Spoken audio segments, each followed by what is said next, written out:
Hello everyone, welcome to our channel Evolution Era. आज के इस लेक्चर में हम देखने वाले हैं 11th केमिस्ट्री का चैप्टर नंबर 2 जो कि है स्ट्रक्चर ऑफ एटम।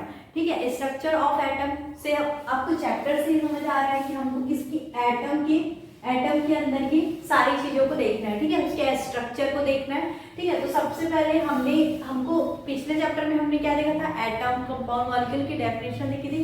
तो हमको एटम के बारे में हमको क्या क्या पता चला है। एटम क्या होता था, स्मॉलेस्ट पार्टिकल था किसी भी सब्सटेंस का।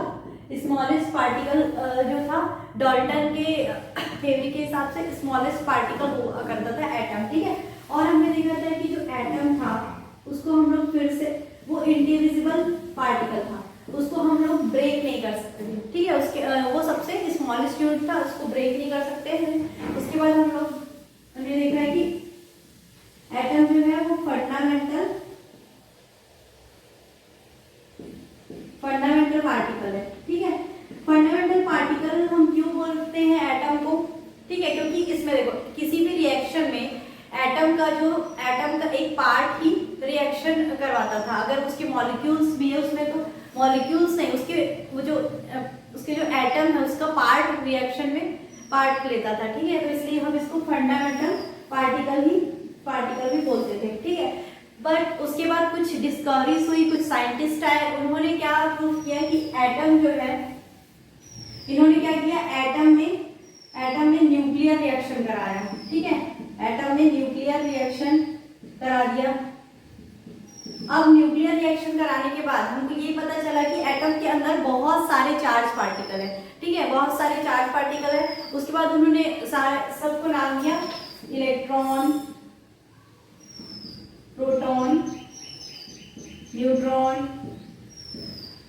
और अल्फा, बीटा, गामा, ये सब जो है आपको एटम में न्यूक्लियर रिएक्शन कराने के बाद पता चला। तो ये जो रिएक्शन था उसके बाद जो डाल्टन की थ्योरी थी वो रॉन्ग प्रूफ हो गई, क्योंकि डाल्टन ने कहा था कि जो एटम में स्मॉलेस्ट पार्टिकल है। ठीक है, बट यहाँ पर हमने देखा कि एटम के अंदर भी कुछ चार्ज पार्टिकल पाए गए हैं। ठीक है, एटम के अंदर भी कुछ चार्ज पार्टिकल पाए गए हैं, जिससे डाल्टन का ये वाला थ्योरी था वो भी गलत हो गया कि वो स्मॉलेस्ट पार्टिकल है। उसके बाद ये डाल्टन ने कहा था कि एटम क्या है, इंडिविजिबल पार्टिकल है, उसको हम ब्रेक नहीं कर सकते।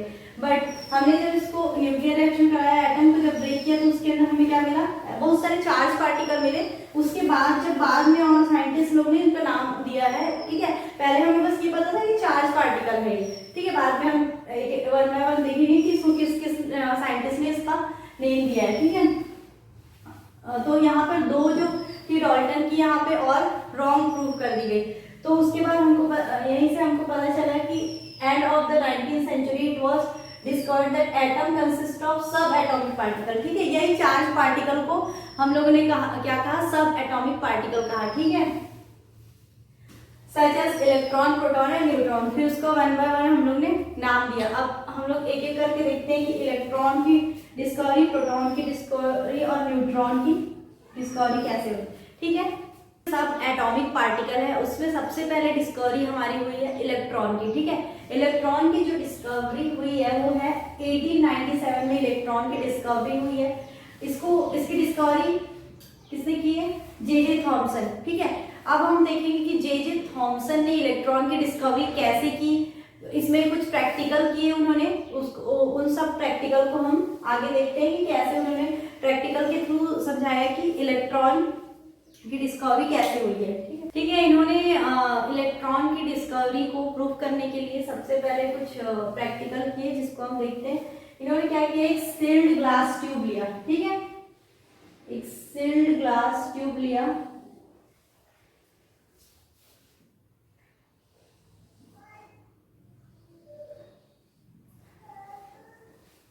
इसमें दो मेटल के इलेक्ट्रोड लगा दिए, जिसको इन्होंने हाई वोल्टेज से कनेक्ट कर दिया। ठीक है, अब इधर जो था, ये वाला जो था वो था आपका नेगेटिव टर्मिनल, ये था पॉजिटिव टर्मिनल। ठीक है, ये वाला नेगेटिव टर्मिनल और ये वाला पॉजिटिव टर्मिनल, इसको हम लोग क्या बोलेंगे, कैथोड। ठीक है, कैथोड है, ये क्या होगा, ये प्लस वाला एनोड। ठीक है, अब यहाँ पर जो है हाई वोल्टेज का इसको हाई वोल्टेज से दोनों प्लेट को हमने कनेक्ट कर दिया है। अब इसमें जो है इसमें पूरा इसके अंदर ट्यूब के अंदर हमने लो प्रेशर क्रिएट कर दिया है और इसमें इनर्ट गैसेस फिल कर दिए। ठीक है, इनर्ट गैसेस फिल की है। अब इसमें क्या होता है कि हमारे जो एयर या गैसेस होती है वो क्या होती है, इंसुलेटर की तरह काम करती है। ठीक है, एयर जो और गैसेस इंसुलेटर की तरह काम करती है। बट अगर हम इसमें हाई वोल्टेज क्रिएट करा रहे हैं, हाई वोल्टेज क्रिएट करा रहे हैं, तब ये कंडक्टर की तरह बिहेव करेगी। तो हम इसमें क्या करेंगे, 10,000 वोल्ट का इसमें हाई वोल्टेज इसको पास करेंगे। तो क्या होगा, जब हम इसमें वोल्टेज पास कराएंगे तो ये इन्होंने ऐसा कहा कि जो कैथोड, ये रेज जो होती है वो कैथोड से एनोड के साइड जाने लगती है, कैथोड टू एनोड जाने लगती है। इसी को इन्होंने क्या किया, ये क्या है, कैथोड रेज है या कैथोड रेज पार्टिकल है। ठीक है, देखो इन्होंने क्या किया, it is a sealed glass tube filled with glass has metal electrode. ठीक है, इसमें 2 मेटल इलेक्ट्रोड है। अब gases are poor conductor of electricity, gases और एयर्स जो होती है वो पुअर कंडक्टर ऑफ इलेक्ट्रिसिटी होती है अंडर ऑर्डिनरी कंडीशन। ठीक है, नॉर्मल कंडीशन में गैसेस और एयर है और वो क्या होती है, पुअर कंडक्टर ऑफ इलेक्ट्रिसिटी होती है। They became conductor of high voltage. अब इसको हम लोग कंडक्टर कैसे बना सकते हैं, इसमें हाई वोल्टेज पास करा के, high voltage and low pressure और हाई वोल्टेज क्रिएट करा के हम उसको कंडक्टर की तरह बना सकते हैं। तो द स्ट्रीम ऑफ पार्टिकल, जब इन्होंने प्रैक्टिकल किया तो क्या हुआ कि the stream of particle that move from the cathode to anode inside the discharge to applying sufficient high voltage and reducing pressure. जब हमने यहाँ पे हाई वोल्टेज इसमें पास किया और प्रेशर को रेड्यूस कर दिया इसके अंदर का, तब यहाँ पर जब हमने वोल्टेज पास कराया तब यहाँ क्या हुआ, जो रेस थी वो कैथोड से एनोड की साइड जाने लगी। ठीक है, they are called the cathode rays particle. उसी को हमने क्या कहा, कैथोड रेस या फिर कैथोड रेस पार्टिकल कहा। अब हम देखेंगे कि ये इन्होंने इसको कैथोड रेस ही क्यों, कैसे पता चला कि कैथोड रेस ही है। ठीक है, तो यहाँ पर कैथोड रेस की प्रॉपर्टी देखेंगे जिससे कि हमको पता चल जाएगा कि ये कैथोड रेस ही थी। ठीक है, तो देखते हैं हम कैथोड रेस की प्रॉपर्टी क्या है। अब कैथोड रेस की प्रॉपर्टी हम इसलिए देख रहे हैं कि उन्होंने जैसे थॉमसन ने कहा था कि जो रेस है वो कैथोड से एनोड के साइड जाती है। ठीक है, तो इसी को हम प्रूव करेंगे यहाँ पे। तो देखिए, when an object is placed in the path of cathode, a sharp shadow is produced. This shows the cathode rays travel in straight line. ठीक है, अब मतलब इन्होंने क्या शैडो के कॉन्सेप्ट से बताया कि जो कैथोड रेज है वो एनोड रेज के साइड ट्रेवल करती है। ठीक है, देखिए जब भी शैडो में क्या होता है, शैडो कैसे बनती है, जब लाइट रेज अगर सामने से आ रही है तो मेरी शैडो किधर बनेगी, पीछे। ठीक है, अगर लाइट रेज इधर से आ रही है तो शैडो इधर बनेगी। तो शैडो हमेशा अपोजिट ही बनती है। ठीक है, अपोजिट लाइट रेज की अपोजिट डायरेक्शन पे शैडो बनती है। ठीक है, तो इसके लिए हमने यहाँ पर इन्होंने वैसे ही किया इसमें कैथोड रेज। ठीक है, यहाँ पे जो कैथोड टर्मिनल है और यहाँ पर एनोड इन्होंने लगा दिया, यहाँ पे मेटल क्रॉस का एनोड यूज किया यहाँ पे इस शेप का। ठीक है,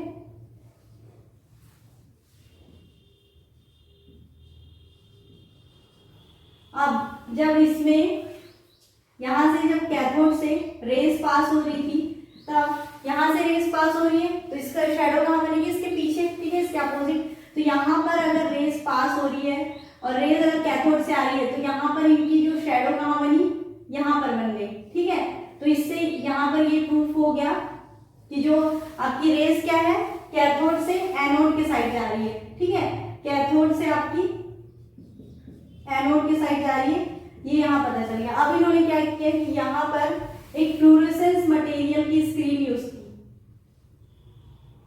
ठीक है, यहाँ पर एक स्क्रीन है ये फ्लोरेसेंस मटेरियल की, जो कि आपकी किससे बनी होती है, जिंक सल्फाइड की बनी होती है। ठीक है, जिंक सल्फाइड की बनी होती है। अब ये क्या करती है, ये इसमें क्या होता है कि जितनी भी लाइट होती है वो इसको अपने ऊपर ऑब्जॉर्व करके पूरा रिफ्लेक्ट कर देती है और ये रिफ्लेक्शन के बाद ये ग्लो करने लगता है। ठीक है, तो इन्होंने क्या किया, एनोड में, ये जो एनोड है इसमें एनोड में इन्होंने छोटे छोटे होल कर दिए। ठीक है, अब जब लाइट रेज यहाँ से आई तो लाइट रेज ये सारे होल से पास करते हुए कहाँ पर चली गई, ये स्क्रीन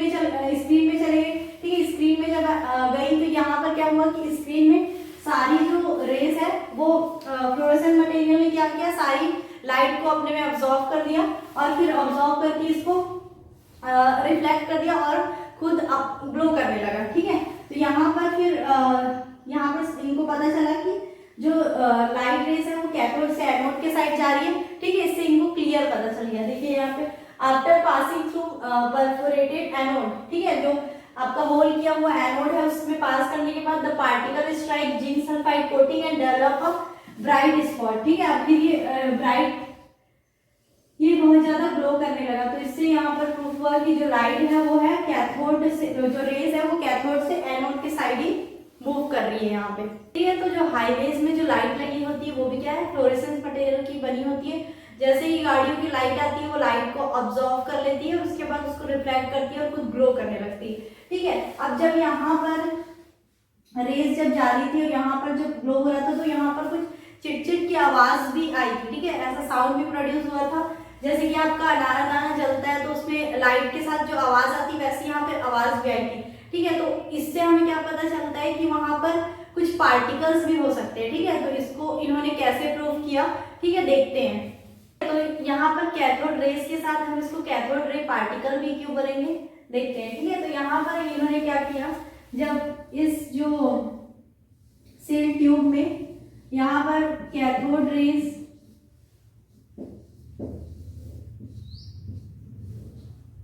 ठीक है, यहाँ पर एक क्या लगा दिया, व्हील लगा दिया। ठीक है, पैडल व्हील। अब जब रेज आएगी तो ये क्या है, ये व्हील घूमेगा नहीं, बट यहाँ पर अगर कुछ पार्टिकल्स आएंगे, ठीक है, इस रेज से अगर कुछ पार्टिकल्स आते हैं तो ये क्या करेगा, घूमना स्टार्ट कर देगा। ठीक है, तो यहाँ पर ऐसा ही हुआ, जब यहाँ पर वोल्टेज पास किया गया और रेज पास होने लगी कैथोड से एनोड के साइड, तो ये क्या, ये घूमने लगा व्हील। ठीक है, तो इससे प्रूव हुआ कि जो कैथोड रेस है उसमें कैथोड रेस पार्टिकल्स भी कैथोड से एनोड की साइड पास होते हैं। ठीक है, तो यहाँ से प्रूव हो गया कि जो कैथोड रेस है उसके साथ साथ कैथोड रेस पार्टिकल भी कैथोड से एनोड के साइड पास होते हैं। ठीक है, तो देखो when a paddle wheel is placed in the path of cathode rays the wheel begins to rotate. ठीक है, ये रोटेट होना स्टार्ट हो जाता है, जिससे कि हमको पता चलता है कि it shows that cathode rays are made up of the material particle. ठीक है, कोई भी चीज पार्टिकल से बना है, पार्टिकल के कारण ही वो ये पैडल व्हील को रोटेट कर पा रहा है। ठीक है, तो यहाँ से आपको शो हो गया कि जो आपकी कैथोड रेज होती है वो मटेरियल पार्टिकल की बनी होती है। ठीक है,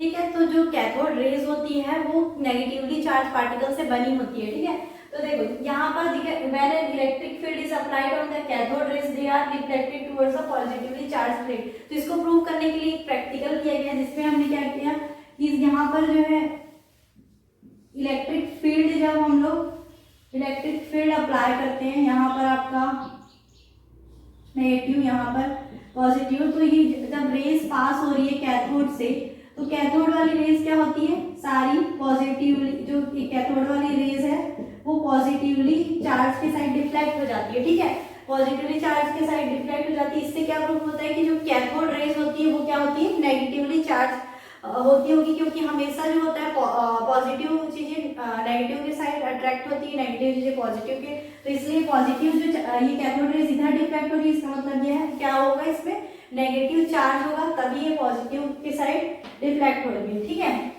तो हम लोग ने क्या किया, इलेक्ट्रिक फील्ड अप्लाई कराया on the cathode rays, they are deflected towards the positively charge plate. ठीक है, तो इससे क्या शो होता है, it shows that cathode rays are made up of negatively charge particle. ठीक है, इससे हमको ये पता चलता है कि कैथोड रेज जो होते हैं वो क्या नेगेटिवली चार्ज पार्टिकल से बने होते हैं। तो हमने यहाँ पर तीनों प्रॉपर्टी देख ली है कैथोड की। ठीक है, तो आगे का जो आपका लेक्चर है वो हम कल कंटिन्यू करेंगे।